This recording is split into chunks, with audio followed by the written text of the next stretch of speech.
everyone, it's your boy Rainbow. Welcome back to my channel. Welcome to another podcast episode. I'm your host Rainbow, and today we'll be talking about how joy and creativity are forms of resistance.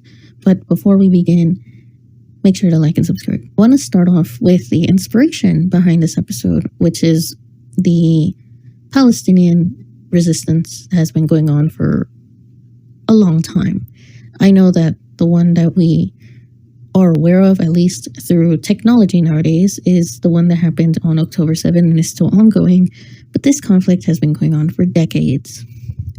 And so I kind of wanted to make an episode talking a little bit about this. I recently was also reading a book from Victor Frankl titled Man's Search for Meaning. And it definitely is a reflection of these times. There's a lot of similarities between the concentration camps in Auschwitz and the Alligator concentration camps that are going on as well.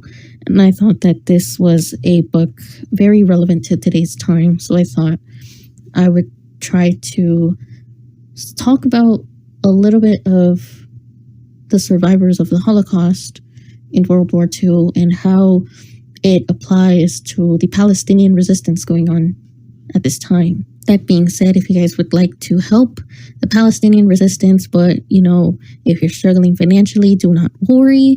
I have links to resources. I made a new link tree specifically focused on the Middle East and Palestine. So if you guys would like to go check that out, feel free to.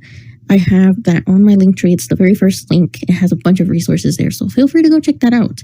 If you guys want to find ways to support Palestine by using your time or even just a click. A click goes a long way. One click equals one donation to the Palestinian people. So again, these are just a few ways that you guys can help. Feel free to do so. I also posted community posts as to how you guys can help as well. That being said, please go check out my link tree. It is linktree/byrainbow29. Super easy to find. If you guys want the link tree for the specific Palestinian resources, it is linktree/free Palestine for all. And I also have other resources such as if you are in fear of ICE, especially with everything going on in America, and if you need immigration resources, I have those available for you as well. Now, this episode, which is titled How Joy is Resistance, is inspired by none other than a book I read recently from an author named Victor Frankl, who was a survivor of the Holocaust and the concentration camps during the Austrian painters regime, so to speak. And this episode will be divided into 3 parts, which are the following. Number 1, how joy, creativity, and hope are the difference between life and death, or how they can be used for survival. Number 2, how creativity and joy are forms of resistance against hatred and oppression.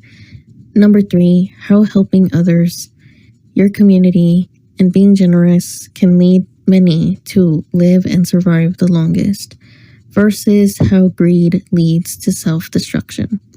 And not only am I going to discuss different parts of the book, but I'm also going to put the connections between other forms of media. So be aware of this as we go along through this podcast episode.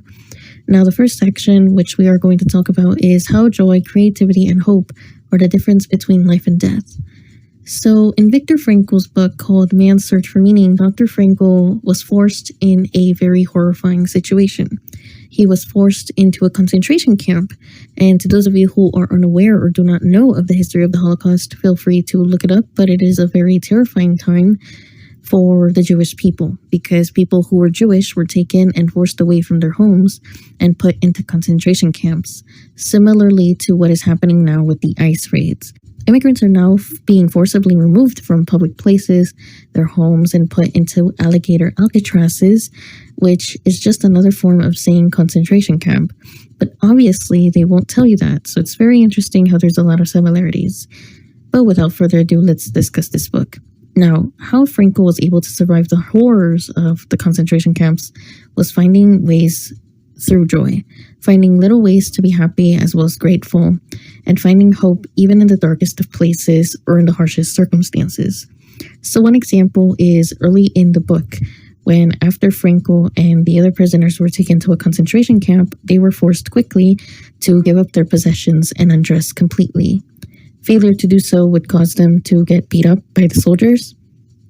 And I believe in one passage, Frankl is so distraught and horrified by the horrors that many of them, especially the prisoners, used humor as a way to cope or help with the trauma, as said in this following passage.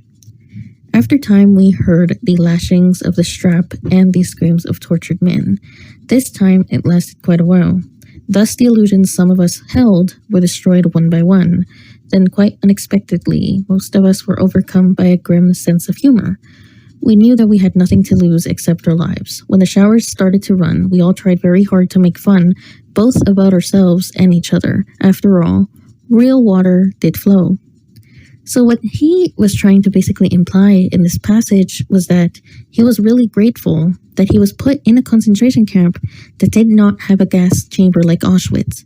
They were actually having a real shower with water, and they found ways to sort of make fun of it in order to relish in the small joys that they could enjoy. Another example of finding small joys in this very harsh environment was finding refuge and solace in religion and spirituality. Frankl's claim was that those who had religion or spirituality to rely on tended to last longer. So a lot of prisoners in the concentration camps relied on things like religion and spirituality to sort of find hope and humanity within themselves, as said in this part of the book. In spite of all the enforced physical and mental primitiveness of the life in a concentration camp, it was possible for spiritual life to deepen. Sensitive people who were used to a rich intellectual life may have suffered much pain, but the damage to their inner selves was less. They were able to retreat from their terrible surroundings to a life of inner riches and spiritual freedom.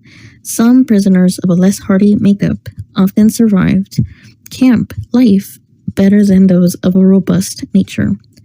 So what he means by this passage is that people who relied on spirituality had a much stronger inner core that helped them survive the worst of circumstances. It helped them survive better versus those who did not have such inner strength. It was almost as if spirituality and religion gave people that hope, that strength, the courage, and the joy they needed in order to survive. So quite literally, finding happiness and finding joy and creativity was the difference between life and death. Another example as to how joy and happiness helped Dr. Frankl survive these harsh realities of the concentration camps was through love, remembering his wife. After talking to one of the prisoners at the concentration camp, Frankl was reminded of his wife, and he thought of her as he quote-unquote looked at the sky where the stars were fading and the pink light of the morning was beginning to spread.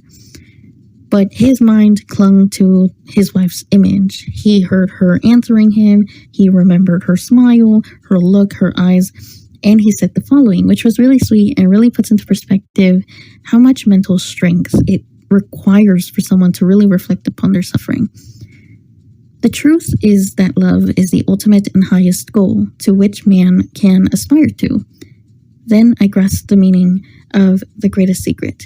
The salvation of man is through love and in love. Love goes far beyond the physical person of the beloved. It finds its deepest meaning in his spiritual being, his inner self. So again, he talks about how this small moment of joy, this small thought, helped to build and preserve his inner self. I think what he was trying to say throughout this book was that finding ways to be joyful or even grateful, or finding little things in life to be grateful for, helped keep his inner self intact and balanced, as well as courageous, even in the harshest of circumstances. And to add on, there was another point in the passage where Frankl falls sick. I believe this is when the prisoners get typhus. I don't exactly quite remember. But most of the prisoners were very sick. And if you were sick, you were automatically taken to Auschwitz or to a concentration camp that had gas chambers, or you were basically burnt up and killed. And if you weren't sick, you were forced into labor camps. However, Dr. Frankl fell sick and he didn't have to leave camp for work. He didn't have to do anything. He could just lie all day and just wait for the daily ration of bread, which was very, very little since he was very sick. So any food that was given to the prisoners in the concentration camps was already little, but if the prisoners were sick, they would be given less food. I don't know what the logic was behind that. Apparently, I think like if you were sick, you didn't need that much food. I'm not sure what the whole logic was there. But anyway, he said he was very content and happy despite everything.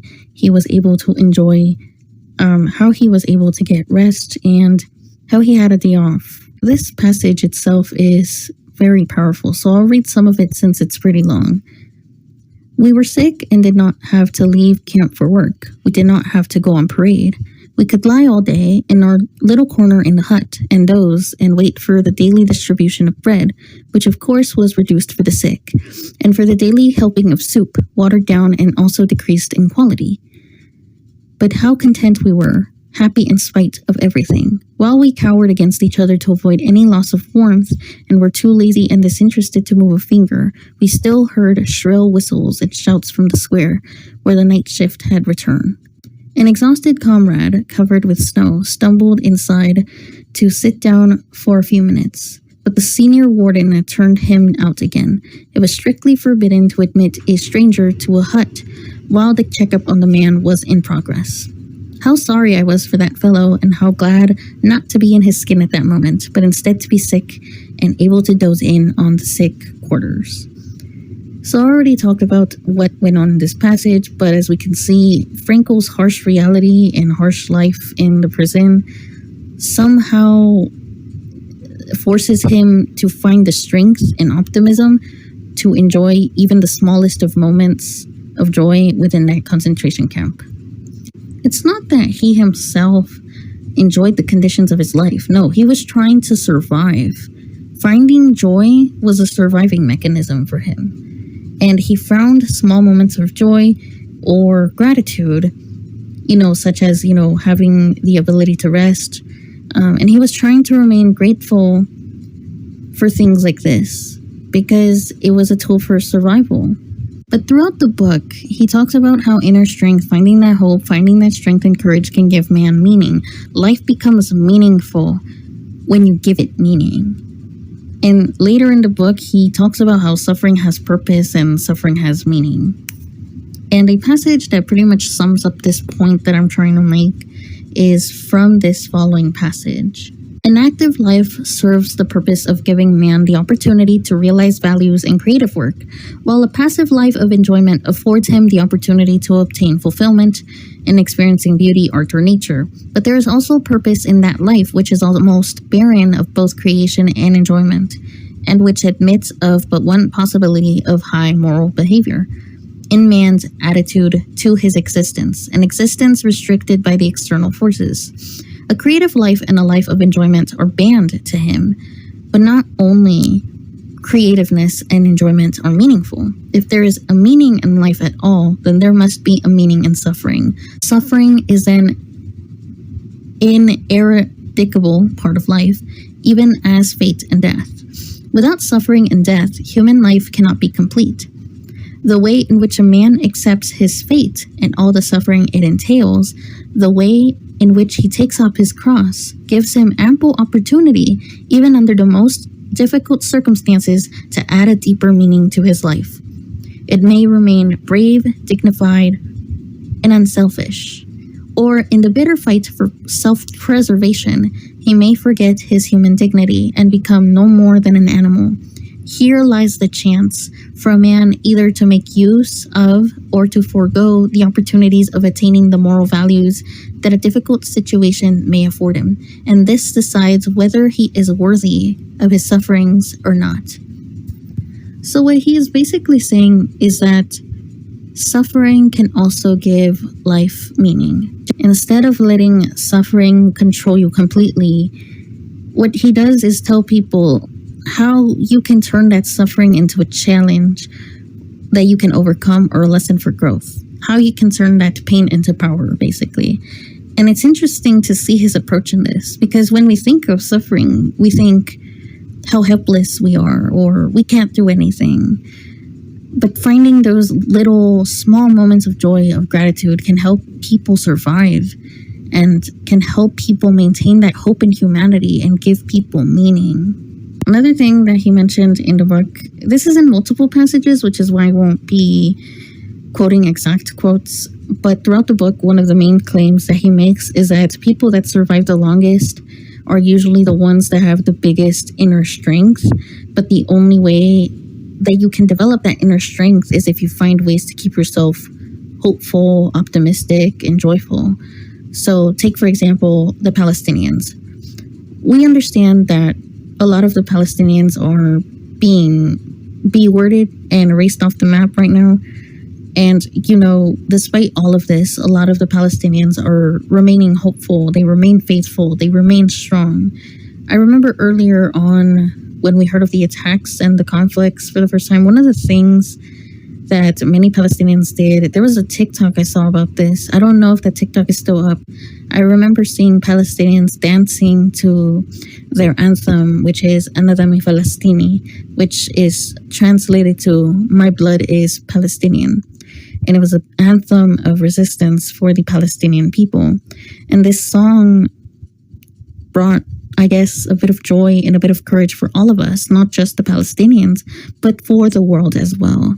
Another thing that Frankl talked about in his book is that the people that tend to be apathetic or have some sort of apathy or hatred towards life, or people that tend to give up really easily, are usually the ones that don't survive the longest. There was a part of the book, I don't remember exactly, because again, I'm remembering these passages from memory, and it's a very long book, so I won't be talking about all of it completely, but there was a passage in the book in which someone was talking to Dr. Frankl, and basically this guy was like, hey, I had a dream that we're all going to be liberated and that we're going to be free. And so Dr. Frankl was like, really? Like, wow, that's interesting. Apparently this man had a dream that a voice told him that they were going to be free. And this dream took place in February. Dr. Frankl ended up asking the man, like, okay, like, what did the voice say? Like, when are we going to be free? And then the man whispered to him and said, March 13th. Reminder, y'all. The man had this dream in February. This conversation took place in February. Then March 13th came along and the man fell sick and he passed out, I think. And not a few weeks later, the man who had that dream ended up dying. And Frankl talked about how people that give up hope, or people that give up or lose their inner strength, tend to give up sooner and die. They lose hope and therefore they lose all sense of survival. So as you can see, joy is literally a tool for survival here. If you don't find ways to keep your hopes up, if you don't find ways to find, I guess, that positivity or optimism, it could literally be the meaning between life and death. And I want to talk a little bit as well about the Palestinians, because this is very similar to what's going on in Gaza. And one of my favorite vloggers that I've been watching on YouTube is someone named Randa. And shout out to Randa. I will link her channel down below in the description. But the reason why I love her vlogs is her positivity. She has a beautiful smile, such a beautiful aura and energy, and she's always very positive, despite being in a very challenging circumstance.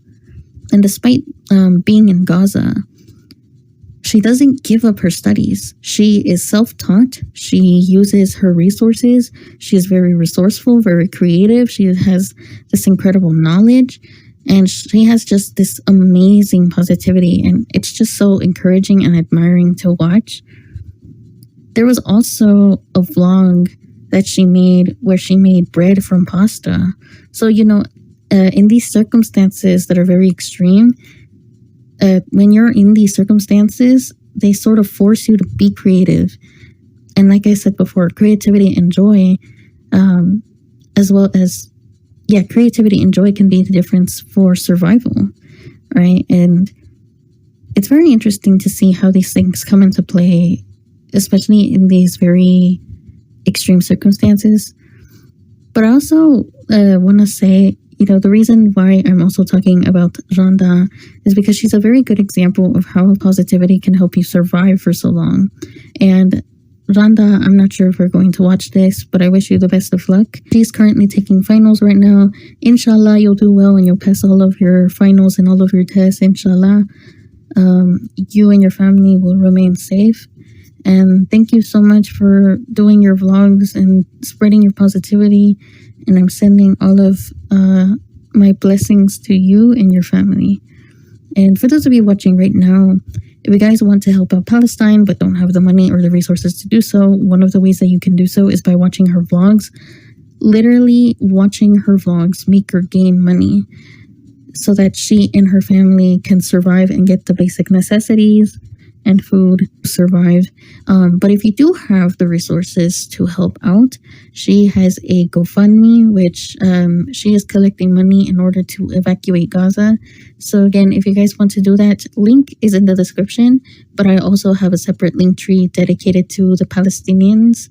So feel free to go check that link tree as well. That being said, let's continue and go on to the next point. The second part of today's podcast episode will be how creativity and joy are forms of resistance against hatred, tyranny, as well as oppression. Now, in Victor Frankl's book, he talks about how humor has been one of his weapons during this time in his concentration camp. So during the Austrian painters regime, a lot of Jewish people were stuck in concentration camps, one of them being Dr. Frankl himself. And in one passage of the book, he talks about how there was art in the concentration camps. And, it is bizarre to hear that there are forms of art in a very harsh environment. But he did find art. And he even said in the passage, I mentioned art. Is there such a thing in a concentration camp? It rather depends on what one chooses to call art. And he describes how a cabaret was improvised from time to time. I believe that some people put wooden benches that were nailed or pushed together, which was like resembling a hut. And people who had fairly good positions in the camp, such as the capos and the workers who did not have to leave camp, would always perform their poems, their songs, and even perform jokes as forms of art. One of the things that he talks about in his book is how he found art through humor as well, through comedy, through drama, and how his comrades, as he called them, would find ways to make art or to uplift themselves through songs, through poems, through jokes, to help them forget about the harsh realities that they were going through. And the gatherings, according to him, the gatherings are so effective that a few ordinary prisoners went to go see the cabaret in spite of their fatigue, even though they missed their daily food portion just by going. So even if they starved, you guys, even if they starved, they still went to go see these performances by the prisoners.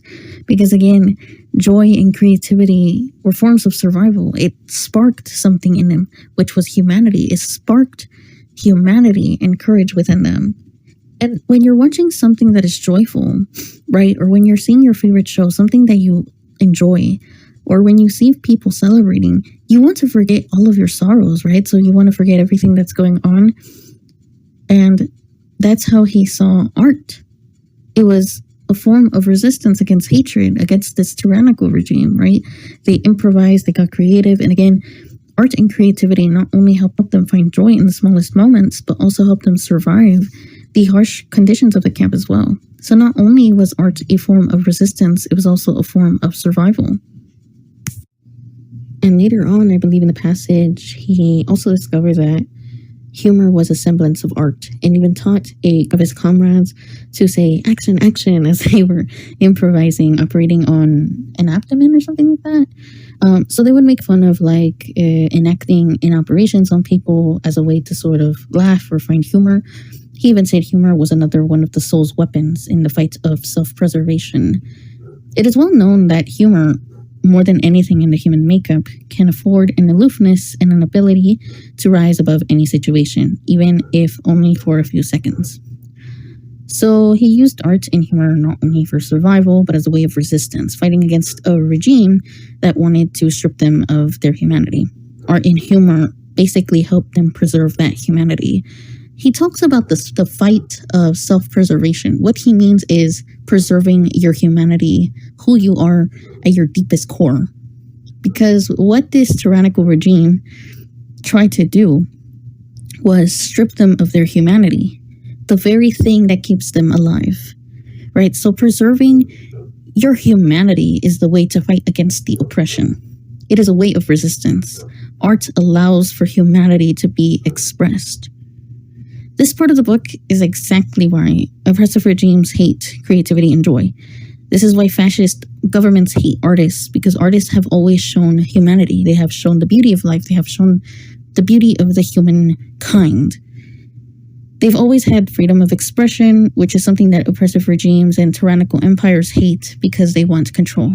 They want order, they want control, they want oppression, right? They want these labels, these controlling labels, these norms. But artists defy those conventional norms. Art defies these norms, these societal bondages that tyrannical regimes try to put on us. Art has always been a sign of resistance against tyranny for as long as we can remember. And even unfortunately, it's been used as propaganda as well. I mean, why do you think the right does AI images instead of hiring artists? I mean, who said that? Definitely didn't. I definitely didn't. Entertainment purposes only. Allegedly, for entertainment purposes only. Everything is alleged here. Don't sue me. But anyway, another way or another example as to how creativity has always been a form of resistance against tyranny was Paul Revere during the American Revolution. So for those of you that are not American, let me do a little TLDR. Basically, before America became an independent country, it was originally a land of 13 colonies run by the ruler of King Britain, King George III. If you are familiar with Hamilton the musical, it kind of explains it as well. However, people started the American Revolution and started hating the British because of the king's tax on the 13 colonies. As we are seeing now with the tariffs on imported goods, imported products, making it harder for other countries to bring in their goods here, right? And so because of the king's tariffs on the colonies, the patriots or the colonists retaliated against the British through a series of wars, a series of protests. However, there was a big turning point which pretty much emphasized on the conflict between the colonists and the British, which was an art piece or an engraving from Paul Revere. He did this painting around 1770. So by the beginning of 1770, there were 4,000 British soldiers in the city of Boston, Massachusetts, which had a total of 15,000 people. And as I mentioned before, there were already tensions. But on March 5th, 1770, there were crowds forming in Boston, and they began to hit the British soldiers with snowballs and rocks and sticks. There was a shot, but no one knows who shot first. However, what is a fact is that many British soldiers that were there started firing their weapons against the civilians there, and a total of 5 people, including I think it was Crispus Attucks. I think he was an African-American slave, or I believe he was a merchant sailor who had escaped slavery. Even he had died during these attacks. And 3 weeks later, after this incident happened, Paul Revere made this engraving just 3 weeks later called The Bloody Massacre in King Street. But we know it as the Boston Massacre, right? So this was considered propaganda because a lot of the primary sources only show that only 5 people died. But anyway, the reason why we know that this engraving is a piece of propaganda was because all of the British soldiers are lined up in a row. And it is known, due to primary sources, that the colonists attacked the British redcoats first with snowballs and sticks and whatnot. But that is not shown in the engraving. Also, the engraving does not show any snow, and during this time, it was snowing. So, therefore, it was known as propaganda. However, that does not mean it did not have any impact. In fact, it was one of the turning points of the American Revolution early on. And a few years later, I believe, as tensions rose between the loyalists, those who were loyal to the king, who was imposing tariffs, versus the colonists who opposed the tariffs that the king was making. So as tensions rose, there would be another turning point in American history, which would be the Boston Tea Party in 1773, which is when patriots, those who opposed the king's tax, threw tea onto the ocean. The reason why tea was boycotted during these times was because there was a phrase named "no taxation without representation." The king was adding tariffs on all imported goods, and the British are known for their tea. So as an act of protest, the colonists wanted to boycott and throw away tea. However, back to the image. This image sort of emphasized and exaggerated this event into a massacre, even though only 5 people died. But it still became a very important piece of art because it was one of the causations of the American Revolution. Because once patriots saw this on a newspaper, right, because newspapers were another form of art, they were another form of communication at that time. So when one sees a form of injustice on the news or an artwork depicting a real event, they would feel some way, right? So guess what they felt? They felt angry, right? They felt angry at the injustices. They felt angry at the redcoats for attacking innocent colonists. And so this caused a lot of Americans to want to be free from the British, free from British rule. And this eventually led to the American Revolution. And yeah, it's incredible how a small piece of art was such a huge turning point in history, which is also one of the reasons why, again, tyrannical regimes hate that, because they understand the power behind art, creativity, and joy. And art isn't just limited to paintings. It can be dance, it can be media, it can be the news even, a photograph, a video, a film. It can be a video you see on YouTube. It could be a movie. It can even be books and literature. Art can take many different forms. And, you know, since we're talking about the Holocaust as well, during the Austrian painter with funny mustaches regime, there were things called book burnings. So literature and books were basically burned or thrown away by the Austrian painter minions. I can't even say the word on here because otherwise I'll get censored. However, this happened in the 1930s, and these books that were burned opposed the Austrian painters' ideologies of the Aryan race as a superior one, or supported Jewish people. So some famous books and literature that was burned or destroyed were written by Helen Keller, Karl Marx, Albert Einstein, and other Jewish authors because they opposed a lot of what the Austrian painter with a funny mustache was saying. And it sounds familiar because earlier this year, a certain orange Cheeto Puff banned books from U.S. schools and forced kids to read the Bible, not taking into account that kids come from different cultures, different backgrounds, and even different religions. So some of the books banned were specifically, quote-unquote, radical ideologies, which were books like Ruth Bader Ginsburg, books on African-American identity.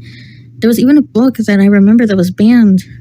It was a cover of a little girl with big curly hair and how she loved her African curly hair. There was literally a book banned teaching Black women and young girls to embrace their unique identity. Like, make it make sense. How are these harmful? Anyway, there were other books as well that were banned earlier this year that were focused on equality, trans rights, and even the famous Handmaid's Tale, which specifically talks about how women are oppressed in a patriarchal society. But God forbid a girl realizes how this country is run on men who have committed several crimes and just want to use women as objects for breeding children like animals. But what do I know? I don't know anything. So yeah, you might be wondering, how are books a threat to a tyrannical or fascist regime? Well, books hold knowledge, and knowledge turns into power. When a mind is no longer able to be brainwashed or controlled, then it begins to scare the fascist regime because they no longer have a hold of your mind. They no longer have control of it. Especially if you become free and you start to critically think or think individually for yourself. Now, speaking on books, I do want to interrupt this part to add that girlies only keep. And I want to share with you a website where you can get free books. And this website is called Anna's Archive. It's a digital library that has access to millions of books. You can go to annasarchive.org. It'll be in the description down below. Just make a free account and you can download multiple books to read for free. And you can download almost any book that you can find there. The link is also in my link tree as well. It's not sponsored, but I do want to share this with you guys since a certain Cheeto Puff in power is like banning books left and right. And before they get banned, I need y'all to start downloading and start reading. All right. Anyway, now back to the video. Moving on to my previous point, a tyrannical regime's fear is an intelligent, intellectual group of people that they are no longer able to brainwash or control. That's why they burn books, because one is controlled when they give away their sense of individuality or their way of thinking to this tyrannical regime. When one is allowed to be brainwashed. One can also be controlled when they have no access to these weapons of education or weapons of knowledge, and can also be controlled through fear and paranoia. But when one has access to this knowledge, to education, to all of these different things, then they're able to think for themselves. They're no longer manipulated or brainwashed or controlled. And in order for a tyrannical or fascist regime to last, you must have people who are willing to give up their freedom for a sense of pride or power at the expense of other people, or to keep people under control and under fear. Because the second people realize that they're stronger together, once people realize that they have the power to overcome anything, then the tyrannical regime ends. And so the illusion of power and grandeur dies along with it. Now, speaking on the Holocaust as well, there's another beautiful film that's one of my favorites, and it's called Life is Beautiful. This story takes place during the Holocaust, but I believe it's specifically in Italy or Poland, I'm not quite sure. But there's a scene. Despite the constant struggle of the harsh reality of the Holocaust, Guido, who is the main character, finds ways to save his son. So Guido, who is the main character, along with his wife Dora, both have a son named Josue. For the sake of pronunciation, I will call him Josue. But both Josue and Guido are Jewish, and they are taken away forcibly to a concentration camp. And Guido tries to protect his kid and his innocence from the horrors of the war. There's a scene where the German soldier's like, hey, who knows German and who can translate? And only one person in there knows German, and Guido volunteers, but he doesn't know German. But he volunteers to protect his kid's innocence and tries to explain the whole thing that is going on is just a game for him in order to protect the kid's innocence. It's a very fascinating scene if you guys want to go watch it. I'll leave the link to the scene down below. But he tells the kid that everything is a game in order to win a military tank. He tells his kid that he needs to hide. If he hides, if he doesn't complain, if he stays quiet, he wins extra points. But if he complains, if he doesn't follow the rules, then he loses points. And he tries to protect his kid's innocence and happiness through his creativity, his wittiness, and eventually Guido, unfortunately, sacrifices his own life to save his kid's life.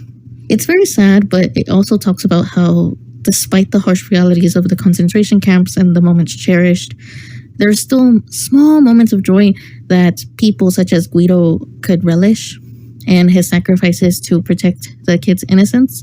If he did not have the willingness and the creativity to treat everything like a game, I believe that his kid would not have survived.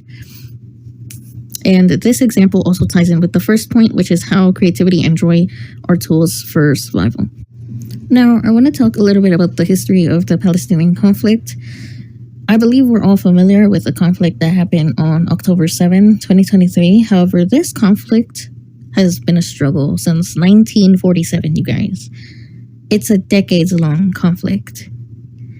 But anyway, on June 5th through the 10th, back in 1947, known as the Six-Day War, Israel completely controlled Palestine and dominated it.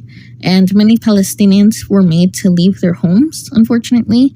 And during this time, the Palestinian flag was seen as a threat to the Israelis, and therefore banned in protests and in public. But as a sign of protest, Palestinians used watermelons because they had the same colors as the flags. And ever since, watermelons have been a sign of resistance against the Israeli occupation. And even this act of courage and creativity became a symbol of resistance against oppression, which is used even now. Watermelon has the same Palestinian flag colors, which are green, white, red, and black. So what Palestinians did as retaliation was that they would bring watermelon slices and hold up watermelons in the air as a sign of protest.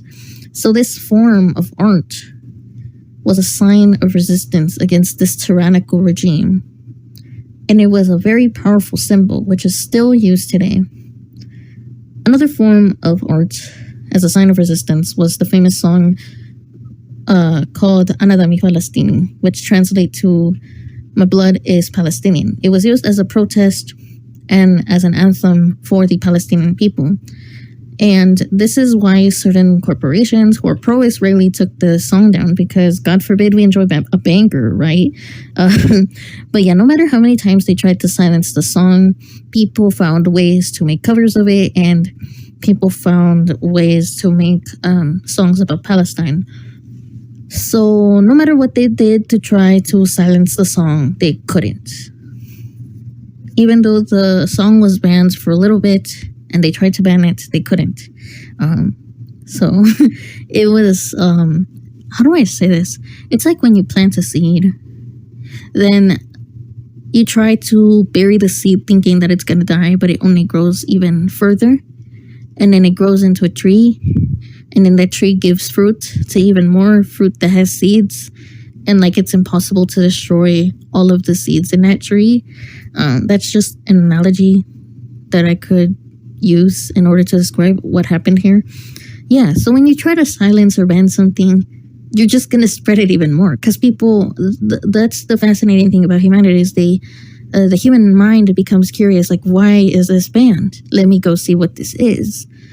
And that's the beauty of artists and creativity, is that people who have creativity will find ways to protest even if you try to silence them. And speaking also on Palestine, I do want to take this time to acknowledge our lovely Bisan, who has been a very important part of the movement. She has been filming and recording everything that has been going on in Gaza and in Palestine. And she would always start off the video by saying, "Hello, my name is Bisan and I'm still alive." And those words were always a sign of hope for me, and I'm sure for a lot of you as well. And she's one of the important reasons why we are currently fighting for the Palestinian people. She's a symbol of resistance for the Palestinians as well, because she documented some of the experiences being under the Israeli occupation, and for speaking out with her courage and her bravery. I believe earlier this year, I don't know if it was this year or last year, but she even won an award, an Emmy Award, and pro-Israelis tried to have her film removed at the Emmy Awards, but they couldn't. They tried to silence her film. They tried to silence her, but they couldn't. And this is exactly why artists need to keep making art. Okay, filmmakers need to keep making films. Musicians need to keep making music. Art will always be a threat to a regime that is built on hatred and fear. Art will always be a threat towards cowards. Let's call it how it is, okay? Art will always be a sign of protest, of freedom, of expression, because it represents humanity. It shows the truth. And people don't want to hear the truth. People that are filled with hatred, that are fearful of the truth, they are blinded by ignorance. They are blinded by hate. They are blinded by ignorance, by their delusions. So keep making art. And as we say in Spanish, vulgarly, cague quien le cague. You know? So yeah. And speaking on films, I believe also earlier this year, there was a documentary film called No Other Land, which won an Oscar. And this was a breaking point because this film was filmed before the Palestinian conflict on October 2023, but it's still very relevant to what is going on today. And it was also groundbreaking because it was a team of Israelis and Palestinians who filmed this. So, you know, it's still seen as a symbol of resistance.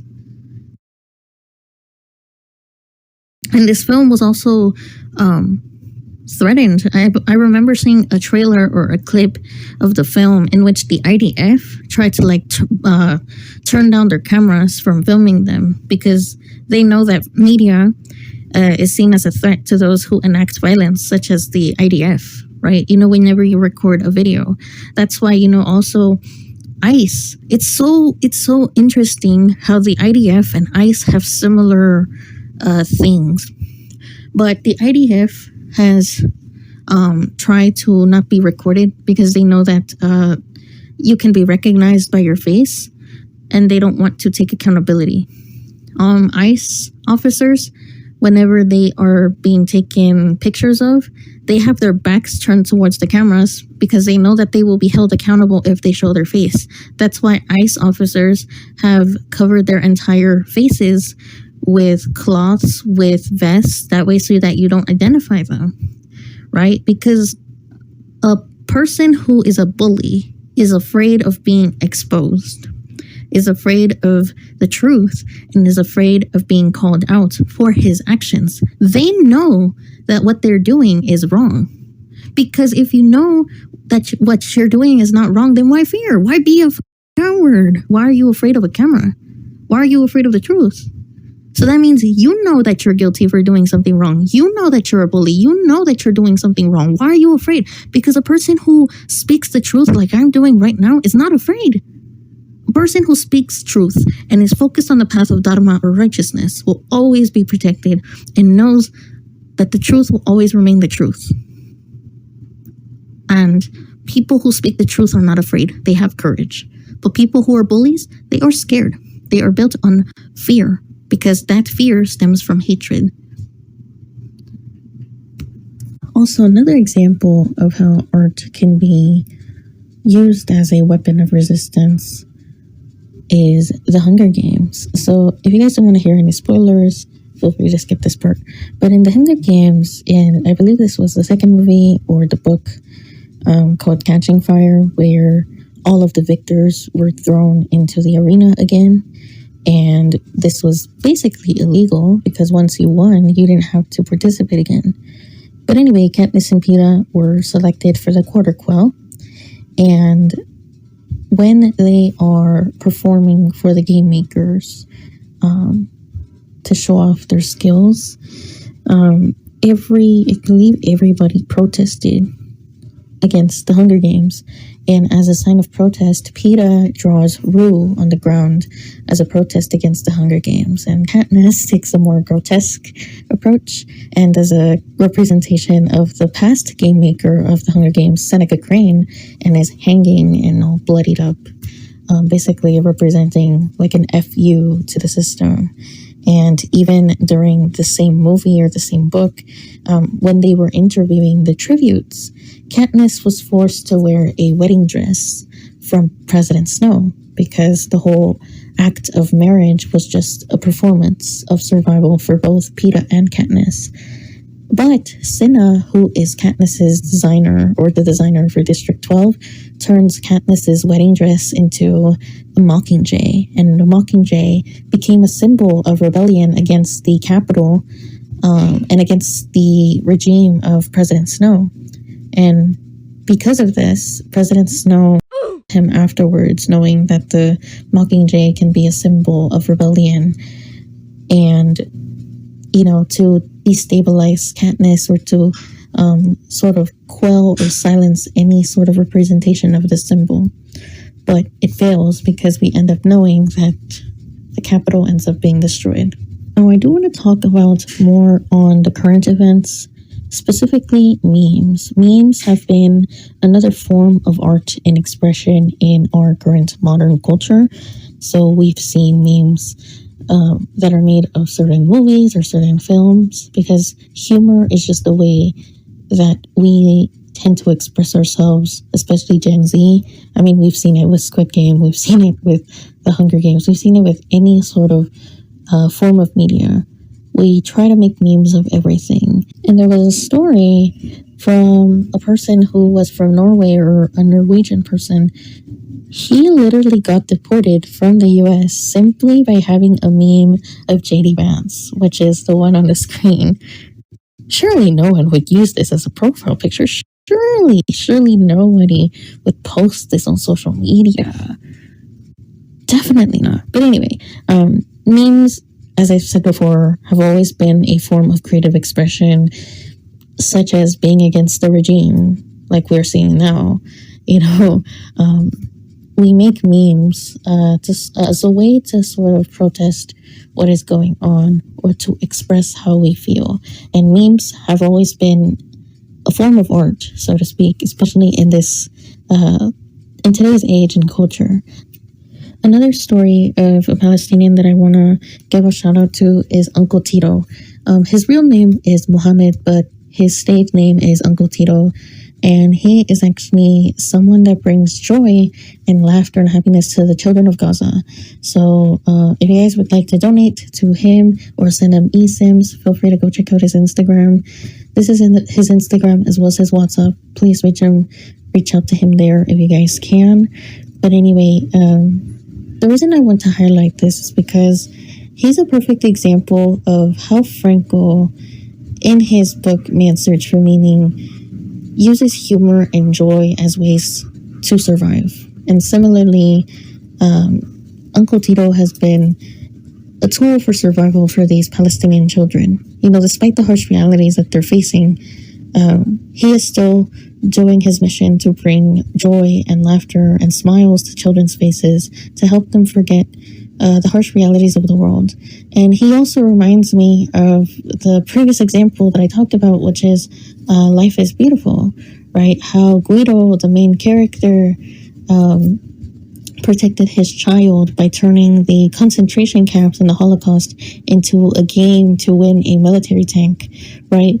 And it shows how creativity and joy are forms of survival, but also weapons against an oppressive regime.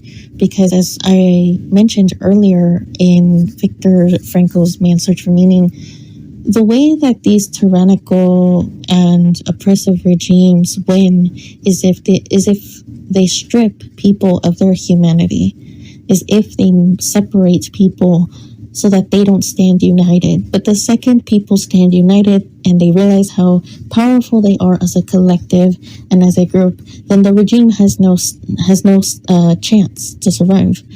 So the regime, in order for it to survive, it relies on control, it relies on brainwashing, and it relies on fear and separation.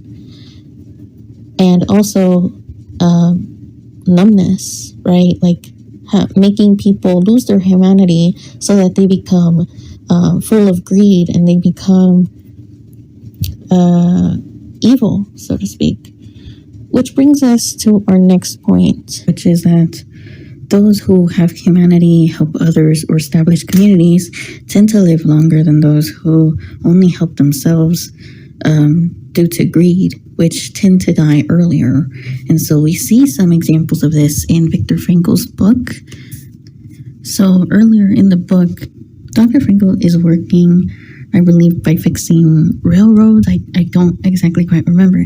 However, there was a passage in which the capo in his working party liked him because Dr. Frankl would listen to his vents, to his love stories and his struggles in his own marriage. And Dr. Frankl was a psychiatrist, so he gave him advice. And the capo in his working party was really grateful for that. And he was so grateful that he would praise Dr. Frankl for his work, especially in front of a guard who had beef with Dr. Frankl. But anyway, this capo was always telling the guards, like, yeah, like Frankl was like really good at his job. He's really strong. Like he was just praising him.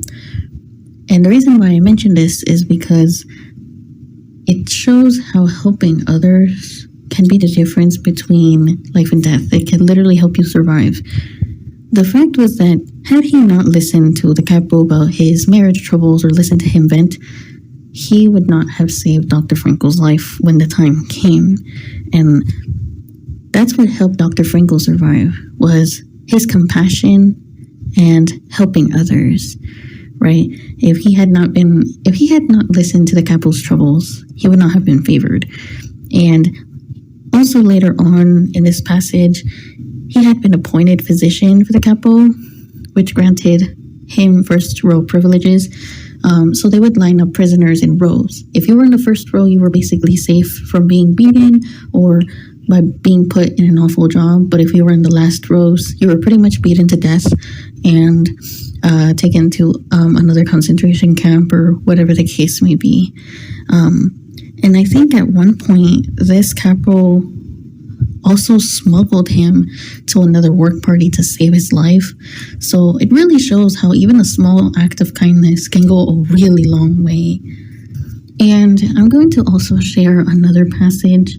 Well, I guess I'll summarize it because it's also really long, but towards the end of the first part of this book, where Dr. Frankl sort of talks about his experiences in the concentration camp, Dr. Frankl and one of his colleagues had planned to escape the concentration camp.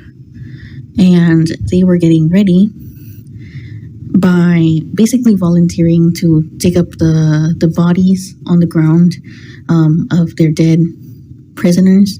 And so since he and his colleague were the only strong ones in the camp that they were in, they were assigned the job to dig the bodies. And that's when they were planning to escape.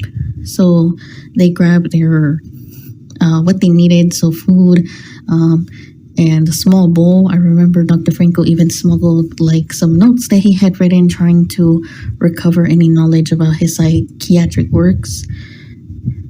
But they had rejoiced too early because apparently that same night, the SS had arrived with trucks and brought an order to clear out the entire camp.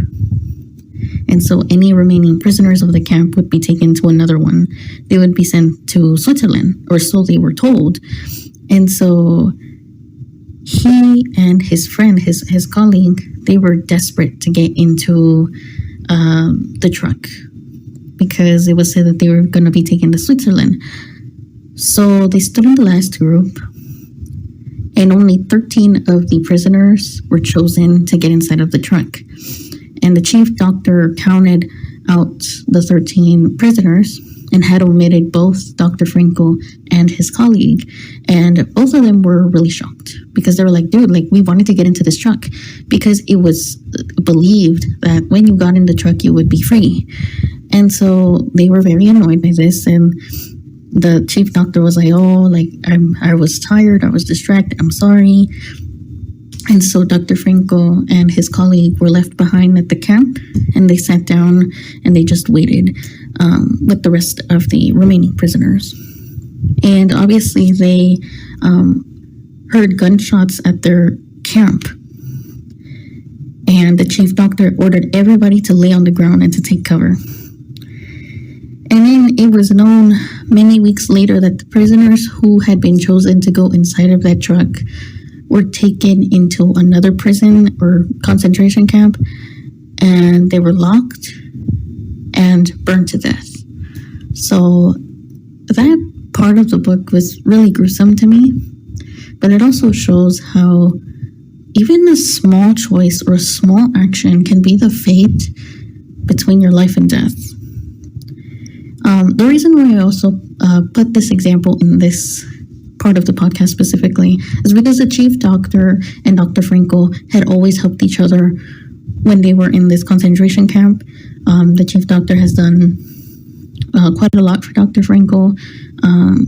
So it's really interesting that the chief doctor, knowingly or unknowingly, I think it was unknowingly, helped both Frankl and his friend survive.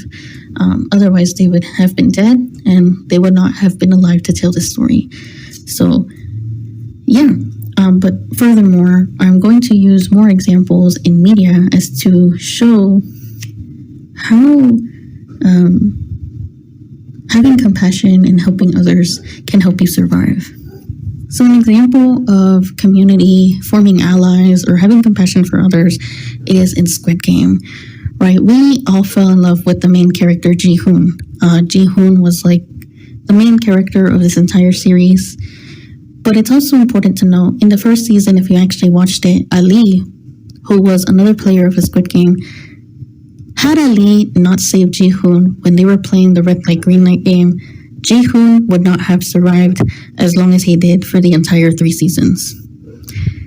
There was also another scene in the glass bridge game where Ji-hoon is literally the last person to jump. And then he's like, I don't know where to jump first. And Se-byuk, the character from North Korea who was playing in the Squid Game, told him like, hey, jump here, right? Had she not told him where to jump, Ji-hoon would not have made it past the first season either. And another instance is where his friend literally unalives himself at the final game because Ji-hoon refuses to fight and refuses to him. So his friend does the ultimate sacrifice to sacrifice himself as well. Also, I just realized how there's a lot of similarities between the Holocaust and the Squid Game here. Numbers are given to each contestant, and similarly in the concentration camps, numbers were assigned to Jewish prisoners in the concentration camps.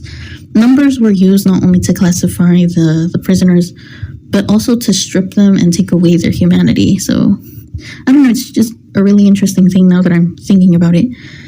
But anyway, in the second and third season, we see how helping each other, right, in the Mingle game helps one another. In season 3, we also learned that Junhee, and I think we learned this in season 2, but Junhee is pregnant, right? She's about to give birth in season 3, and both Dang, Gongja, I believe, and Hyunju were the ones to help her deliver the baby.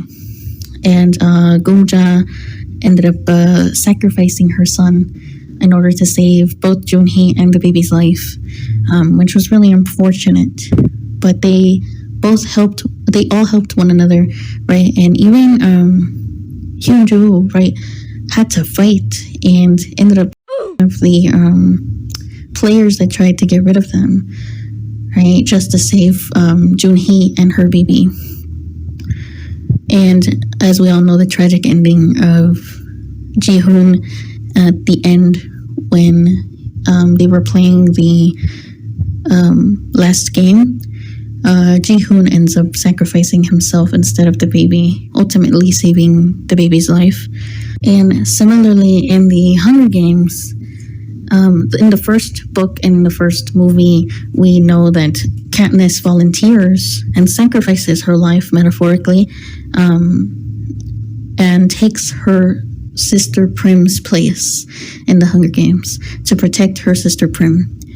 And also similarly in the Hunger Games, in the first movie and book as well, there was a player named Rue from District 11 who had spotted a whole branch of wasps to throw at the players who were trying to kill Katniss. So Rue, from the trees, climbed up and told Katniss to use her knife to cut down this hole full of nest of tracker jackers. And had it not been for Rue's help, Katniss would not have survived. Also, Rue and Katniss end up forming an alliance. They end up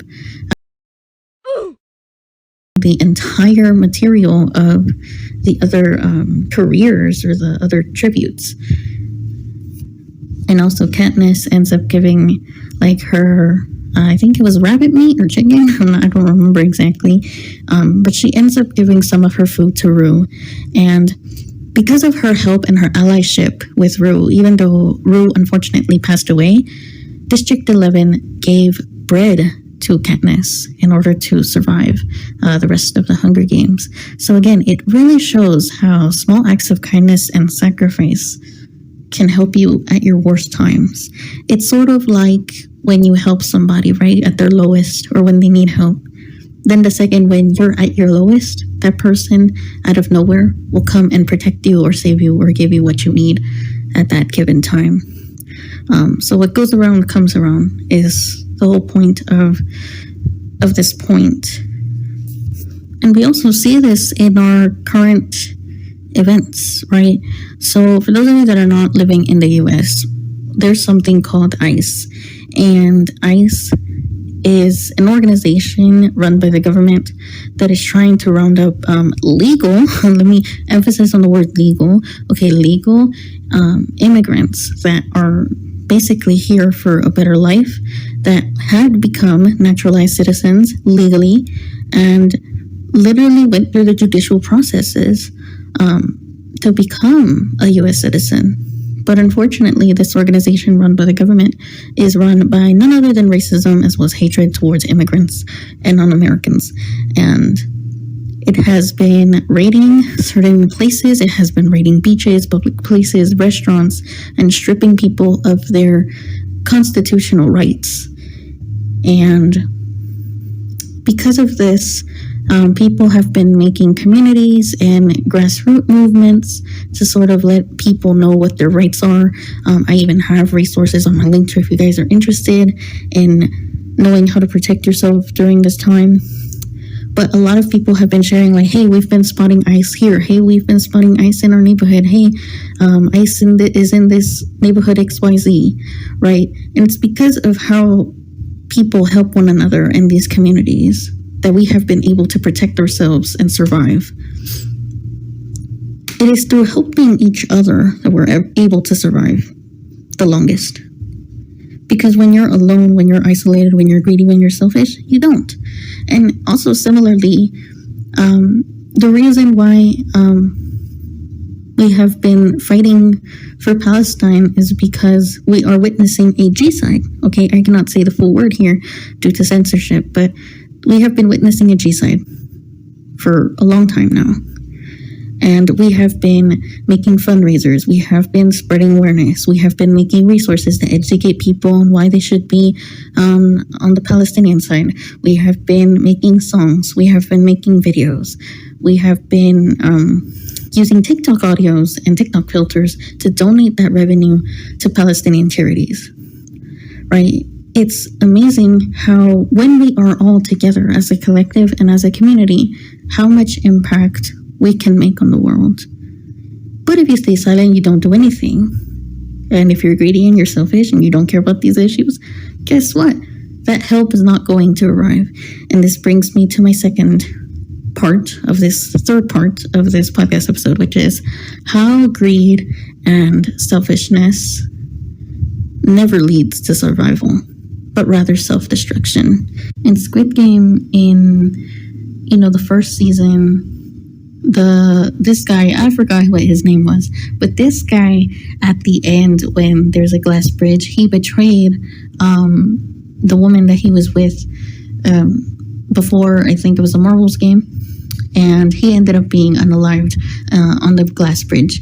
Why? Because he was greedy, he was selfish, and he betrayed her. I don't even remember the names of the characters of the first season. Another example of how selfishness and greed really doesn't help you survive is Kato from the Hunger Games, right? So Kato, I believe, was part of District 1 or 2. So for context, the players from the first and second districts of the Hunger Games are usually very close to the capital. Kato ends up unaliving everybody, and he ends up surviving up until the final round, leaving Katniss and Peeta alive, the only ones alive from their district. But eventually Kato ends up dying because he's trying to kill. But the reason why Katniss and Peeta survive is due to the help of others, but also helping each other and helping each other survive rather than betraying one another. What do these characters in Squid Game and Hunger Games mean? What does the baby in Squid Game represent? And why did so many people sacrifice their lives for it? What does Prim in the Hunger Games mean? Both of those characters are symbols of innocence and humanity. I believe the director of Squid Game even said that the baby represents human conscience, but it also represents humanity. And Prim represents that very same thing as well, which is future generations, but also innocence and new beginnings. Prim is short for primrose. However, in Spanish, there's a word named primavera. Primavera means spring or new beginnings. So it's very interesting how both of these two characters really symbolize human conscience as well as humanity. Right? Humanity itself wants to live, wants to have new beginnings, wants to have a better life, right? And that's what they represent. They represent the new beginnings, future, spring, right? The beautiful part of life. Because all they did was just exist. But once they were under the system of cruelty, then they have to pay the price. But both characters were protected by people who were willing to sacrifice themselves so that they could have a better future and a better life away from the system and away from becoming slaves to the system, if you will. So it's a symbolic representation that we need to protect what is important, humanity. The very same thing that a certain Austrian painter had tried to rob of millions of Jews of in concentration camps, and the same system today that is trying to rob us from. Humanity is the ultimate weapon against fascist regimes as well as tyranny, because humanity is realizing that together we are a powerful wave. We are a powerful collective, that we have the ability to practice compassion, joy, happiness, and love, even in the harshest of places, because tyrannical regimes, as well as fascist regimes, are run on hatred. They are run on fear. But humanity is run on love. It is run on compassion. It is run on unity. So that's the difference between the system and the one who tries to break the system and protect the innocent. I think this is a good stopping point to this episode. I do want to encourage you all, please, please, please share my link tree. Look at it. Look at the resources, okay? We live in dark times. We live in chaotic times. But that should not stop us from fighting. That should not stop us from speaking our truth. That should not stop us from helping the world in whatever way we can. And we should all do our part to help one another. I'd also like to welcome you guys. If you guys do not have money to help Palestine, but if you guys would like to help Palestine, there are links in my link tree. So here's one where you can just click a button, and that button will be counted as a donation. And there is actual proof that those clicks turn into donations, which is also available on that website. And if you also want to watch beautiful vlogs, you can watch Rhonda's vlogs. She's currently studying physics, so if you guys have any knowledge on physics, and if you guys could really help her out, she's really struggling with her physics homework, please send love her way and give her your knowledge and your support. Also, if you just love vlogs, please go check her channel out. All the time that you spend watching her vlogs turns into money and revenue for her and her family.